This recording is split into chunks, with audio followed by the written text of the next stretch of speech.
Olá e sejam bem-vindos a mais um Rabiscando a Vida. E aproveitando todo esse clima de discussão política que tá rolando, eu vou contar uma história de quando eu tentei seguir carreira nesse meio.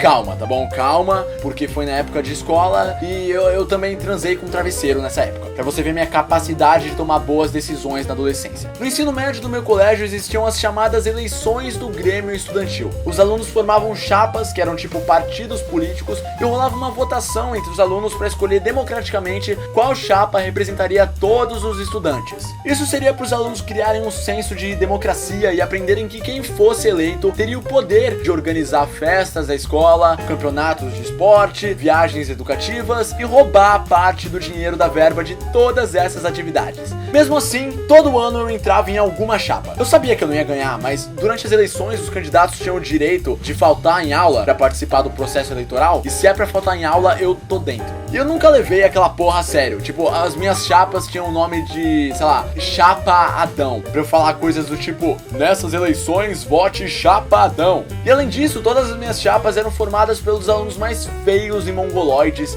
Parecia tipo um time reserva dos X-Men. E obviamente ninguém votava na gente. Ninguém, nunca. A gente era tipo o Partido Verde da escola. Sério, na contagem oficial a gente recebia tipo uns 3 votos, o que é um número muito baixo considerando que tinham 6 pessoas na nossa chapa. Coincidentemente, durante a época de eleição do Grêmio Estudantil, tava rolando um clima de descontentamento geral com a coordenadora nova da escola. Ela era tipo uma megera gorda. Sabe essas coroas que arrancam a sobrancelha e parece que elas desenham elas de volta todo dia com canetinha? E aí fica aparecendo o logo do McDonald's? Então, ela tinha cancelado uma porrada de eventos sociais do colégio, acabou com os campeonatos interclasse, e por causa disso todo mundo odiava ela. Todo mundo menos eu. Não que eu gostasse da senhora sobrancelha de McDonald's, mas eu também odiava a coordenadora antiga. Na escola, eu odiava tanto todo mundo que eu já não tinha noção de quem merecia ser odiado ou não. E estavam rolando protestos contra ela, tipo literalmente protestos, com cartaz, nariz de palhaço, só faltou uma boneca inflável gigante dela. Só que essa coordenadora era tão inchada que uma boneca inflável dela ainda seria menor do que ela. E todas essas revoltas estavam rolando durante o processo das eleições.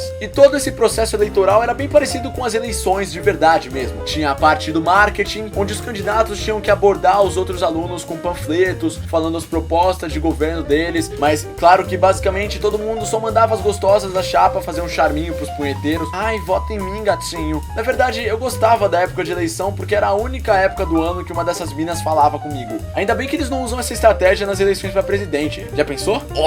Ei, companheiro, eu tenho 9 dedos e eu posso enfiar eles onde você quiser. Claro que a gente não utilizava essa tática porque as meninas da nossa chapa não eram bonitas o suficiente para serem presidentes do Grêmio Estudantil. Elas só eram bonitas o suficiente para serem presidentes do Brasil, mas não do Grêmio Estudantil. Também tinha os discursos. Cada partido tinha um orador que ficava um dia inteiro fazendo discursos no auditório, série por série, e é aqui que começa a parte legal. Todo mundo na chapa tinha o cu na mão de falar em público, menos eu, porque no ensino médio eu tava com foda-se ligado no 220. Então eles me nomearam o orador oficial do partido. E eu tinha que ficar num palco o dia inteiro fazendo discursos, tipo um político de verdade. E eu basicamente só subia no palco, falava um monte de bosta, prometia um monte de coisa que eu sabia que não ia cumprir, e basicamente cagava pela boca, que nem um político de verdade. Eu gritava, eu xingava, eu falava uns absurdos na frente das freiras, até que uma hora eu me empolguei e falei: e que se foda a coordenação! A plateia foi ao delírio, e eu sabia que eu ia me fuder. Eu desci do palco e fui direto pra sala da coordenadora McDonald's. A demônia tava lá me esperando, com uma cara de ódio. Ela já tinha até desenhado as sobrancelhas bravas e tudo. Eu tava com vergonha de falar pra ela: olha só, minha tia, eu não tô nem aí pra essa porra de escola, eu só tô fazendo parte das eleições pra perder aula, eu não te odeio, quer dizer, eu odeio, mas eu também odeio todo mundo igual, então não faz diferença. Então eu meio que dei uma de preso político idealista e comecei a falar um monte de merda. Eu falei que eu representava os alunos e os professores que queriam mudanças naquele colégio, e ela me interrompeu e falou: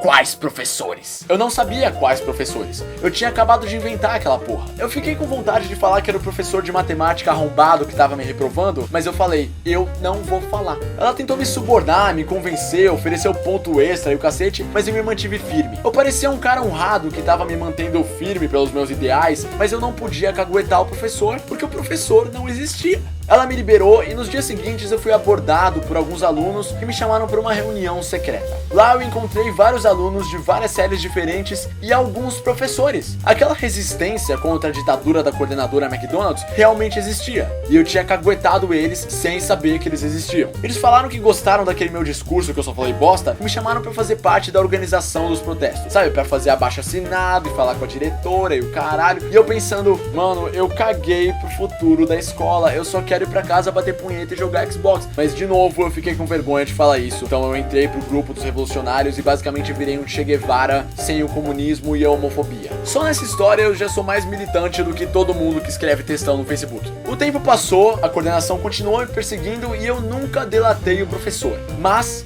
eles descobriram mesmo assim e o nosso querido professor de história foi demitido. Eu aposto que vocês adivinharam que era um professor de história. Eu me senti muito culpado, sabe? Eu gostava dele. E olha que pra eu gostar de um professor na minha adolescência era tipo um judeu achar um nazista simpático. Na verdade, ele era um professor adorado por todo mundo. E quando a notícia se espalhou que ele foi demitido por causa dela, foi aí que todo mundo ficou revoltado pra caralho e resolveu botar um basta nessa porra. Foi tipo quando mataram aquele estudante na época da ditadura e a população inteira se revoltou e o cacete. Aliás, foi isso que aconteceu? Eu não sei, demitiram um professor de história, porra, como é que eu vou saber? Organizaram um protesto em massa, literalmente a escola inteira se mobilizou, todo mundo marchando, com palavras de ordem e cartazes, foi uma coisa até bonita de se ver. O protesto durou quase um dia inteiro de aula e a coordenadora literalmente saiu correndo da escola e nunca mais voltou. O monitor do corredor até chegou pra mim e falou: caralho, mas eu nunca vi uma mulher desse tamanho correr tanto de salto alto. Na semana seguinte, tudo tinha voltado ao normal. A chapa com o maior número de gostosas ganhou a eleição, botaram alguma coordenadora no lugar da senhorita McDonald's, e eu tenho certeza que eu só fui aprovado no final do ano porque a demônia rodou. Porque se ela tivesse lá, ela com certeza ia mover alguns pauzinhos pra me fazer repetir de ano. E do jeito que eu sou burro, não ia precisar ser pauzinhos muito grandes. E agora você deve estar pensando, você entrou pra um partido porque não queria trabalhar, falava só merda nos discursos, delatou um membro da oposição e depois se uniu a ela pra derrubar o governo atual e no final saiu ileso. Por que você desperdiçou uma carreira tão promissora na política? Moral da história, às vezes a preguiça dá mais trabalho. E é isso aí, se vocês gostaram do vídeo, cliquem em gostei, se inscrevam no canal, vai ter vídeo novo quarta-feira que vem, então fiquem ligados, me sigam no Twitter, no Instagram e no Facebook, assistam o vídeo da semana passada aqui, e é isso aí, beijinho, beijinho, tchau, tchau.